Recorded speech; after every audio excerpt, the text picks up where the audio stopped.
بعضی از شما ممکنه فکر کنید قطعاً نمیتواند به این سادگی باشد. حتماً باید چیزی فراتر از تصور کردن و احساس کردن وجود داشته باشد. و من در پاسخ میگویم میخواهید حقیقت را بدانید؟ سپاسگزاری. فقط یک رسم اجتماعی مؤدبانه یا یک احساس زودگذر نیست. این یک نیروی خلاق قدرتمند است. حالتی از بودن، ایمان، باور کورکورانه به چیزی خارج از خودتان نیست. امیدوار بودن یا آرزوی آینده‌ای بهتر هم نیست. نویل، چطور تغییر دادن تخیل من درباره رویدادهای گذشته میتونه چیزی رو که قبلاً اتفاق افتاده تغییر بده؟ آیا تا به حال فکر کرده اید که زمان یک توهم است؟ در قلمرو روح تغییر میتواند در یک لحظه رخ بدهد. به گفته ویلیام بلیک بزرگ توجه کنید. آنچه اکنون ثابت شده زمانی فقط تصور شده بود.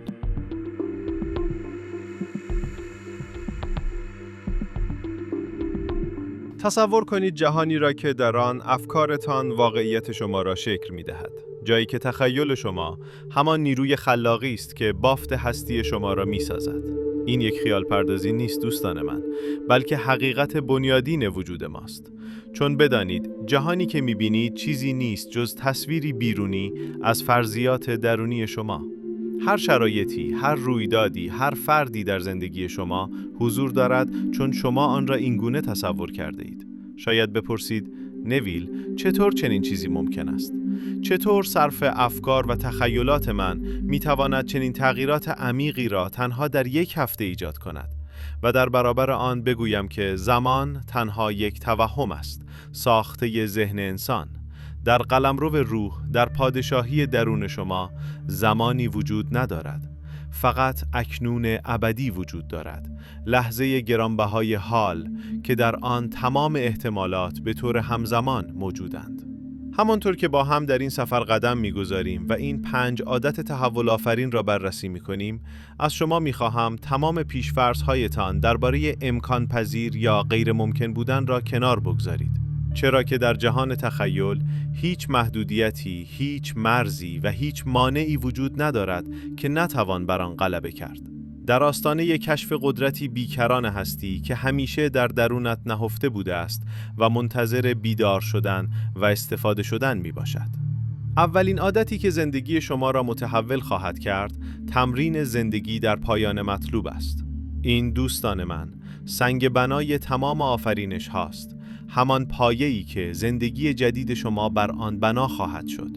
زندگی در پایان به معنای تجربه کردن احساس تحقق آرزوی خود است.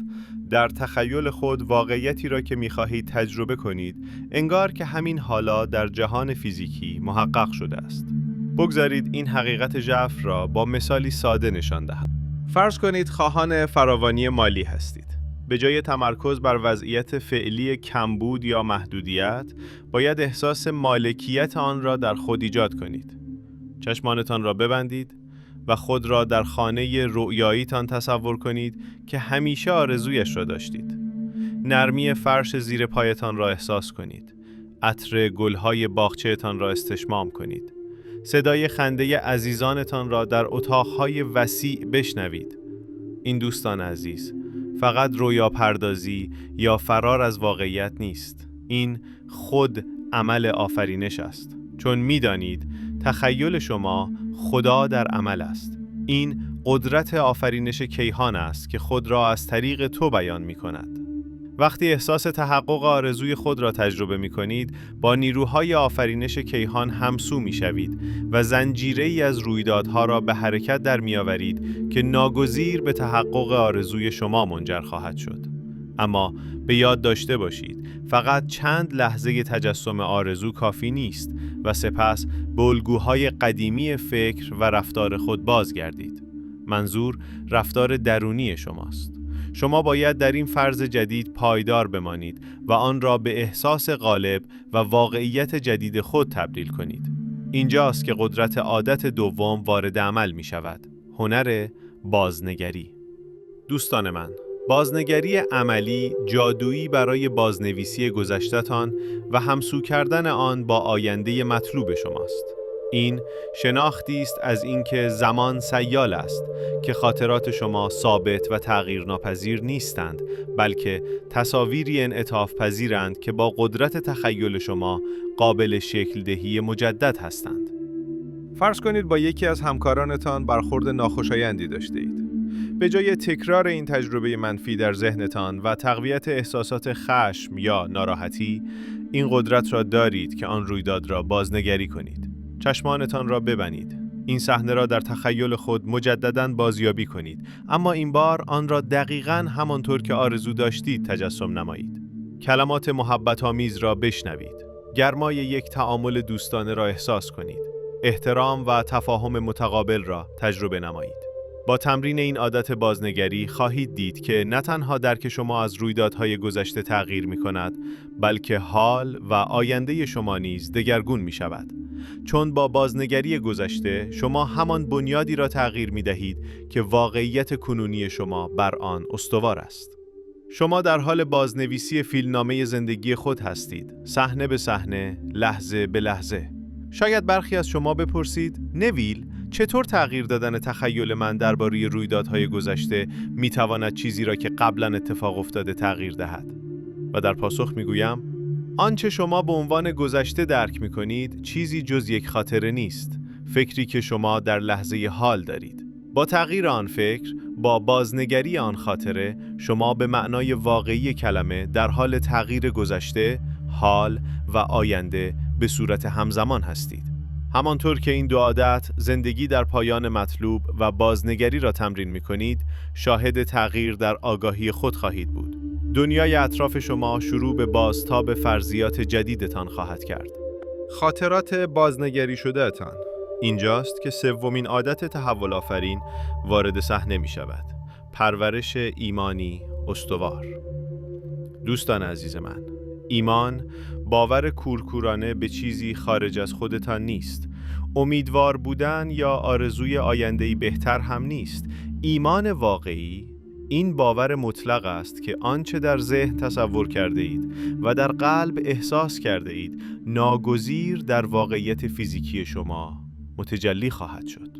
این همان دانستن تزلزل ناپذیر است که آرزوهای شما همین حالا در قلمرو روحانی محقق شده اند و اکنون در حال ظهور در جهان مادی هستند.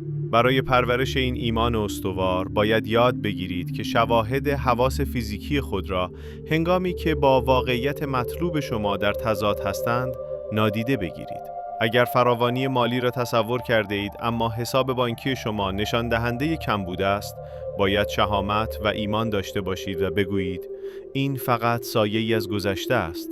واقعیت حقیقی من فراوانی بیپایان است و این همان چیزی است که انتخاب می‌کنم باور داشته باشم.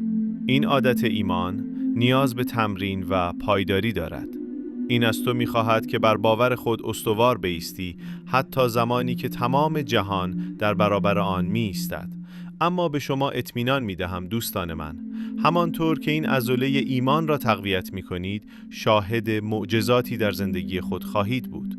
چون ایمان جوهر چیزهای مورد امید است، دلیل چیزهای نادیده.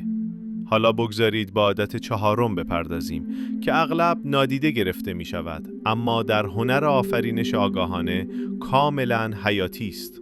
تمرین سپاسگزاری. دوستان من، سپاسگزاری فقط یک رسم اجتماعی مؤدبانه یا یک احساس زودگذر نیست. این یک نیروی خلاق قدرتمند است، حالتی از بودن که شما را با فراوانی کائنات همسو می کند. وقتی نگرشی از سپاسگزاری اصیل را پرورش می دهید، تصدیق می کنید که همین حالا همه آنچه را می خواهید دارید. شما فراوانی بیپایانی را می شناسید که در هر لحظه شما را احاطه کرده است.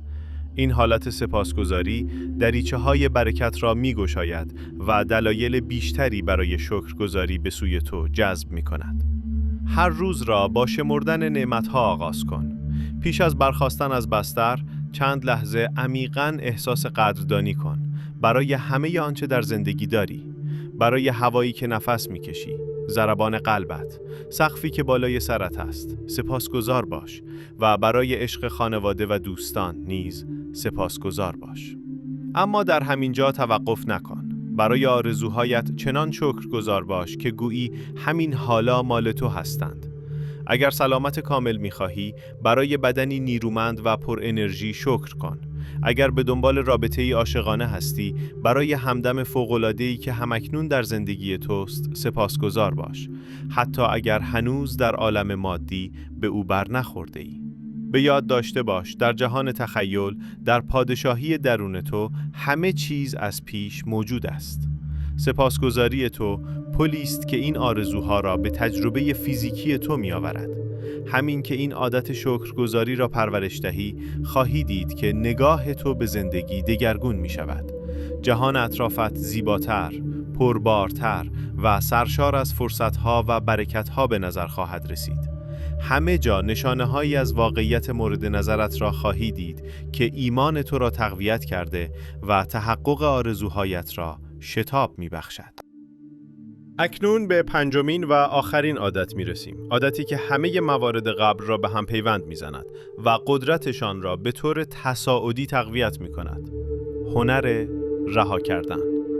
دوستان عزیزم، این شاید چالش برانگیزترین عادتی باشد که باید در آن مهارت یابید، اما در عین حال آزادی بخشترین و دگرگون کننده ترین آنهاست. رها کردن به معنای رهایی از وابستگی به نتیجه است، واگذاری آرزوهایت به خرد بیکران جهان. یعنی باور داشته باشی که وقتی بذر آرزویت را در خاک حاصلخیز تخیلات کاشته‌ای، آن را با آب ایمان آبیاری کرده‌ای و در نور خورشید سپاسگزاری رشد داده‌ای، حالا باید قدمی به عقب بگذاری در زمان و شیوه خودش رشد کند. بسیاری از شما ممکن است بپرسید: اما نویل، آیا رها کردن با اصل زندگی کردن در وضعیت آرزوی محقق شده در تناقض نیست؟ چطور میتوانم همزمان هم در حالت تحقق آرزو زندگی کنم و هم از نتیجه جدا باشم؟ و من در پاسخ میگویم: رها کردن به معنای کنار گذاشتن آرزوی تو یا توقف زندگی در وضعیت محقق شده نیست، بلکه به معنای رها کردن اضطراب، تردید و نیاز به کنترل چگونگی و زمان تحقق آرزوی توست. وقتی واقعاً رها می‌کنی، به حالتی از آرامش و اعتماد کامل وارد می‌شوی. با اطمینانی مطلق می‌دانی آرزوی تو در قلمرو روحانی همکنون مال توست. تو خرسندی که اجازه دهی این آرزو در جهان مادی به زیباترین و هماهنگترین شکل ممکن آشکار شود. این حالت رها کردن همه مقاومت‌ها، تردیدها و ترس‌ها را از بین می‌برد و مسیری روشن می‌سازد که آرزویت به تجربت جاری شود. تصور کن از منبعی مطمئن بسته‌ای سفارش داده‌ای. مطمئنی که بسته ارسال شده و در راه رسیدن به توست. آیا هر لحظه با اضطراب صندوق پست را بررسی می‌کنی یا مسیر رسیدن بسته را ردیابی می‌کنی؟ البته که نه. به سادگی روزت را می‌گذرانی با این اطمینان که بسته در زمان مناسب خواهد رسید. دوستان من، این همان جوهره رها کردن است. با تمرین این 5 عادت، زندگی در وضعیت محقق شده، بازنگری، ایمان استوار، سپاسگزاری و رها کردن، شاهد دگرگونی چنان ژرف در زندگیت خواهی بود که گویی معجزه‌ای رخ داده. و با این حال، این معجزه به معنای مرسوم کلمه نیست، بلکه نتیجه طبیعی همسویی تو با قدرت آفرینش کیهان است. این تنها پیامد طبیعی همسو کردن خود با قدرت آفرینش کیهان است. بازشناسی و پذیرش سرشت راستین خود به عنوان موجودی الهی که توانایی شکل دادن به واقعیت را از طریق نیروی تخیلش دارد. بدانید که این عادتها تمرین‌های جداگانه و مجزا نیستند، بلکه به هم پیوستند و هر یک دیگری را تقویت می‌کند. وقتی در وضعیت محقق شده زندگی می‌کنی و حس آرزوی برآورده شده را تجربه می‌کنی، طبیعتاً برای آنچه تصور کرده‌ای سپاسگزار خواهی بود. وقتی گذشته را بازنویسی می‌کنی، ایمانت به انعطاف پذیری واقعیت قوی‌تر می‌شود. و وقتی رها می‌کنی، در واقع اعتماد راسخ خود را به تحقق بی‌نقص آرزوهایت نشان می‌دهی. فقط با 1 هفته تمرین مداوم این عادتها، شواهدی از واقعیت جدید خود را در اطرافت مشاهده خواهی کرد. اما به یاد داشته باشید دوستان عزیز، زمان یک توهم است. در قلمرو روح تغییر می‌تواند در 1 لحظه رخ دهد. لحظه‌ای که واقعاً این عادتها را بپذیری، لحظه‌ای که کاملاً ماهیت الهی خود و قدرت آفرینشگر تخیلت را قبول کنی، تمام دنیایت می‌تواند در 1 چشم به هم زدن دگرگون شود. بگذارید داستانی بگویم که قدرت تحول آفرین این عادتها را نشان می‌دهد. روزی مردی بود که سالها با مشکلات مالی دست و پنجه نرم می‌کرد. در آپارتمانی کوچک و تنگ زندگی می‌کرد. به سختی هزینه‌هایش را تأمین می‌نمود و در شغلی که از آن متنفر بود، احساس اسارت می‌کرد. سپس این 5 عادت را کشف کرد و تصمیم گرفت آنها را با تعهدی راسخ به کار بندد. به مدت 1 هفته خود را وقف زندگی در وضعیت محقق شده کرد. هر شب پیش از خواب و هر صبح پس از بیداری چشمانش را می‌بست و خود را در خانه‌ای زیبا تصور می‌کرد که از وفور مالی برخوردار است و شغلی رضایت بخش دارد. شادی، آزادی و امنیت ناشی از این واقعیت جدید را با تمام وجود احساس می‌کرد. گذشته خود را بازنویسی کرد و کودکیش را سرشار از فراوانی و فرصت‌ها تصور نمود. در ذهنش هر خاطره‌ای از کمبود یا محدودیت را با تجربیاتی از فراوانی و موفقیت جایگزین کرد. ایمانی راسخ پرورش داد و هر شک یا فکر منفی را با این جمله از خود دور می‌کرد: همکنون در زندگی ایدئال خود به سر می‌برم. موفقیت من تضمین شده است. در طول روز سپاسگزار بود و برای فراوانی که او را احاطه کرده بود شکر می‌گزارد، حتی اگر شرایط مادیش هنوز تغییر نکرده بود. برای ثروت خیالیش، خانه رویاییش و شغل عالیش صمیمانه قدردانی می‌کرد و این احساسات را چنان تجربه می‌کرد که گویی همه چیز از آن اوست. و سرانجام او بر هنر رها کردن چیره گشت. اضطرابش درباره چگونگی یا زمان تحقق آرزوهایش را رها کرد و به زمانبندی بی‌نقص جهان هستی اعتماد نمود. روزها را با آرامش و رضایت سپری می‌کرد، در حالی که می‌دانست واقعیت جدیدش در قلمرو روحانی همین حالا تضمین شده است. شاید انتظار داشته باشید بگویم که پس از 1 هفته این مرد ناگهان در لاتاری برنده شد یا ارثیه بزرگی به او رسید. اما قانون باور این گونه عمل نمی کند. در عوض اتفاقی بسیار عمیق‌تر رخ داد. همه درک و برداشت آن مرد از زندگیش دگرگون شد. این مرد شروع به دیدن فرصت‌هایی کرد که پیش از این فقط موانع را می‌دید. اعتماد به نفسش افزایش یافت و در کارش عملکرد بهتری پیدا کرد که منجر به ارتقای شغلی و افزایش حقوق قابل توجهی شد. نگرش مثبت جدیدش افرادی را جذب کرد که می توانستند به پیشرفت شغلیش کمک کنند. آشنایی به او پیشنهاد سرمایه‌گذاری در 1 کسب و کار امیدبخش را داد که او با اشتیاق پذیرفت. در عرض 1 ماه به آپارتمانی بزرگتر و راحت‌تر نقل مکان کرد. ظرف 3 ماه کسب و کار موفقی برای خودش راه انداخت و در کمتر از 1 سال در همان خانه‌ای زندگی می‌کرد که در آن هفته تحول آفرین تصورش را کرده بود. ببینید دوستان، تغییرات بیرونی در زندگی این مرد تنها بازتابی بودند از تغییرات درونی که از طریق این 5 عادت ایجاد کرده بود. با تجربه کردن حس آرزوی محقق شده، بازنویسی گذشته، پرورش ایمان راسخ، تمرین سپاسگزاری و رها کردن غذایای او، در واقع خودش را به فرد جدیدی تبدیل کرده بود. انسانی که واقعیتش با آرزوهایش هماهنگ بود. میدانم بعضی از شما ممکن است فکر کنید قطعاً نمیتواند به این سادگی باشد. حتماً باید چیزی فراتر از تصور کردن و احساس کردن وجود داشته باشد. و من در پاسخ میگویم بله، به همین سادگی است. و نه، چیزی فراتر از این وجود ندارد. قدرت آفرینش در درون شماست، در توانایی شما برای تصور و احساس. همه چیز دیگر، تمام اقدامات و تلاش‌های ظاهری به طور طبیعی از آن عمل خلاقانه اولیه تخیل نشأت می‌گیرد. به گفته ویلیام بلیک بزرگ توجه کنید. آنچه اکنون ثابت شده زمانی فقط تصور شده بود. همه چیز در دنیای شما، از صندلی که روی آن نشسته اید تا پیشرفته ترین فناوری ها، همه در ابتدا یک فکر بودند، یک ایده، یک جرقه تخیل در ذهن کسی. شما دوستان عزیز من، همان قدرت آفرینش را در درون خود دارید. شما فقط یک ناظر منفعل واقعیت نیستید. شما نویسنده داستان زندگی خود هستید. همانطور که به پایان زمان مشترکمان نزدیک می‌شویم، می‌خواهم بر اهمیت فوری بکارگیری این عادت‌ها در زندگیتان تأکید کنم.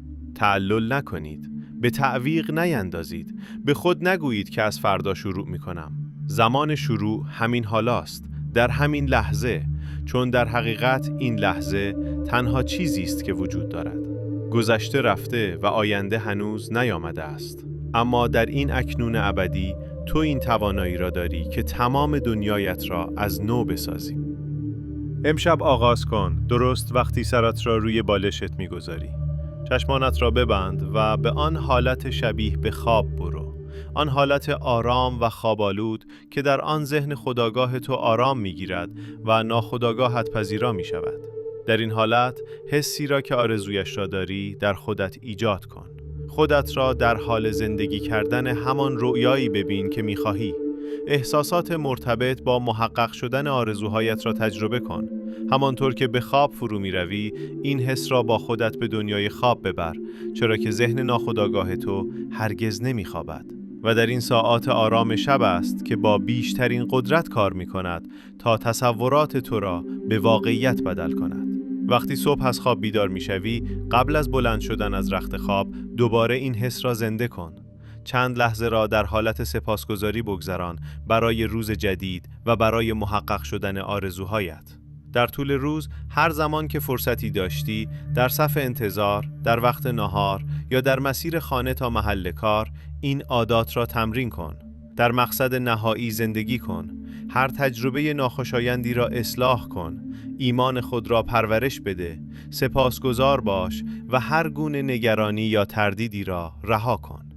به خاطر داشته باشید دوستان من، ثبات و پایداری کلید کار است.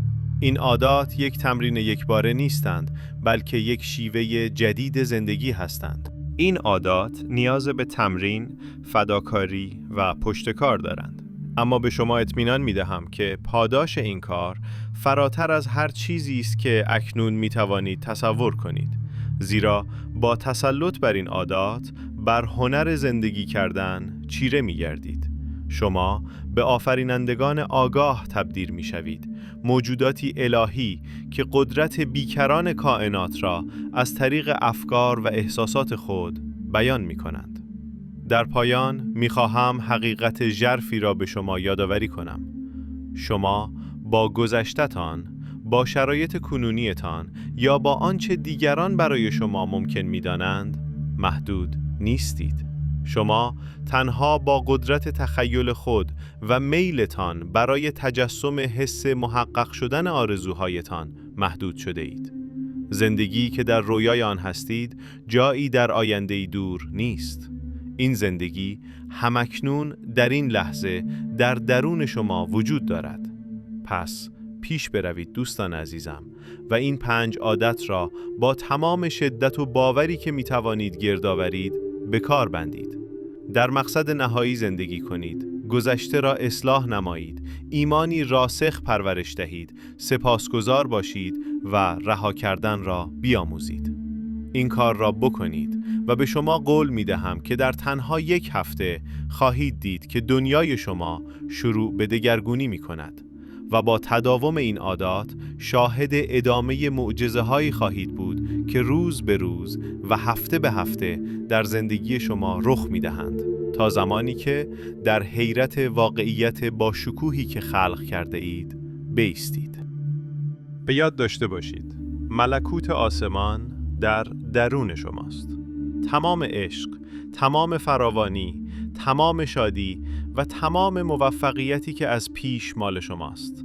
فقط لازم است آن را مطالبه کنید، آن را بپذیرید و در خود متجلی سازید. زیرا شما قدرت مؤثر و عمل کننده هستید. شما نیروی آفریننده الهی هستید که در قالب بشری خود را بیان می کند. این حقیقت را در آغوش بگیرید. از این درک زندگی کنید و ببینید که چگونه زندگی شما به روش‌هایی که هرگز ممکن نمی‌دانستید دگرگون می‌شود. اکنون بروید و آفریننده دنیای خود باشید که به گفته شاعر جاویدان تمام جهان یک صحنه است و همه مردان و زنان فقط بازیگرانند. همان گونه که شما دوستان من فقط بازیگران این درام با شکوه زندگی نیستید. شما نویسنده، کارگردان و ستاره داستان با شکوه خودتان هستید. آن را نیکو بنویسید، با هدف کارگردانی کنید و نقش خود را با تمام شور و عقیده‌ای که می‌توانید فراوان کنید، ایفا نمایید. پرده بر روی زندگی جدید شما همکنون بالا می‌رود. با اعتماد به نفس، با شادی و با آگاهی تزلزل ناپذیر از اینکه شما نویسنده سرنوشت خود هستید، به صحنه واقعیت دگرگون شده خود قدم بگذارید. قدرت از آن شماست. زمان همکنون است و تنها محدودیت تخیل شماست. این 5 عادت را در آغوش بگیرید، کاملاً آنها را در خود متجلی سازید و ببینید که چگونه زندگی شما در تنها 1 هفته تغییر می کند و به شاهکاری از آفرینش خودتان تکامل می یابد. سپاسگزارم و بر شما درود باد و آرزومندم که سفر آفرینش آگاهانه تان همه شادی، فراوانی و کامیابی که دلتان می‌خواهد را برای شما برمغان آورد. به یاد داشته باشید انجام شده است، به پایان رسیده است. زندگی جدیدتان در انتظار شماست. همکنون آن را با هر ذره از وجودتان مطالبه کنید و به واقعیت باشکوهی که حق الهی شماست قدم بگذارید. دنیا از آن شماست. با تخیلتان شکل می‌گیرد، با باورهایتان غالب گیری می‌شود و با نیروی آگاهیتان جان می‌گیرد. بروید و معجزه بیافرینید، زیرا این حقیقت راستین شماست. معجزه‌گران، آفرینندگان الهی، خدایانی در قالب بشری. صحنه آماده است، چراغ‌ها روشن شده‌اند و اجرای با شکوه شما همکنون آغاز می شود. آفرین دوستان من، آفرین.